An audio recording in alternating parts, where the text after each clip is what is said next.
अजित पवारांनी आता मुख्यमंत्र्यांची भेट घेतल्याचं समजतंय।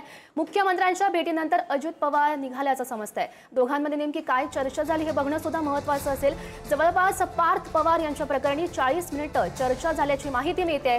सुनील तटकरे, प्रफुल्ल पटेल सुद्धा या चर्चेदरम्यान उपस्थित होते असंही समजतंय।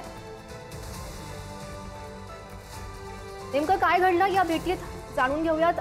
आमचे प्रतिनिधी सुशांत सावंत सध्या आपल्यासोबत आहेत। सुशांत,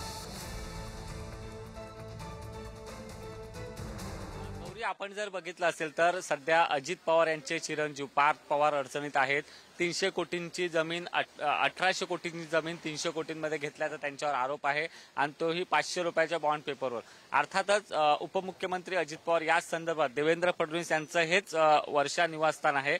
या वर्षा निवासस्थानावर अजित पवार, प्रफुल्ल पटेल आणि सुनील तटकरे आले होते। जवळपास 40 मिनिटं जी आहेत ती खऱ्या अर्थानं या तिन्ही नेत्यांची देवेंद्र फडणवीस यांच्यासोबत चर्चा झालेली आहे। आपण जर बघितलं असाल तर काल ज्यावेळी हे प्रकरण समोर आलं त्यानंतर अजित पवार मुख्यमंत्र्यांना भेटले नव्हते।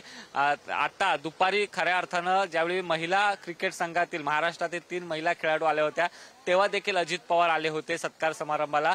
मात्र त्यावेळी या विषयावर चर्चा झाली नाही। मात्र त्यानंतर अजित पवार पुन्हा त्यांच्या देवगिरी या निवासस्थानी गेले आणि त्यानंतर पुन्हा अजित पवार देवेंद्र फडणवीस यांच्या वर्षा या निवासस्थानी आले आणि येताना 3 प्रमुख नेते म्हणजे राष्ट्रवादीचे प्रदेशाध्यक्ष सुनील तटकरे, प्रफुल्ल पटेल आणि अजित पवार हे तिघही आले। ज्या पद्धतीने सध्या अजित पवार अडचणीत आहेत, पार्थ पवार अडचणीत आहेत, त्याच पार्श्वभूमीवर या तिन्ही नेत्यांची मुख्यमंत्री देवेंद्र फडणवीस यांच्यासोबत चर्चा झालेली आहे।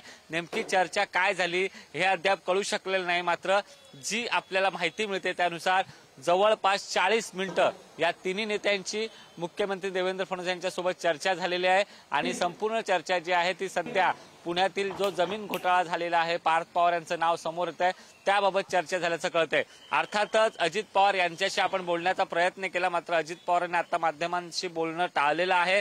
थोड्याच वेळात अजित पवार वरळी डोमेते राष्ट्रवादीची बैठक आहे ती बैठक झाल्यानंतर पत्रकार परिषद घेतो असं अजित पवारांनी म्हटलंय। त्यामुळे आजच्या पत्रकार परिषदेत अजित पवार नेमकं काय बोलतायत ते बघणं महत्त्वाचं ठरणार आहे। काल देखील अजित पवारांनी संध्याकाळी तर या सगळ्या प्रकरणावर मुख्यमंत्र्यांची नेमकी भूमिका काय आहे हे बघणं सुद्धा महत्त्वाचं असेल। धन्यवाद दिलेल्या सविस्तर माहितीसाठी।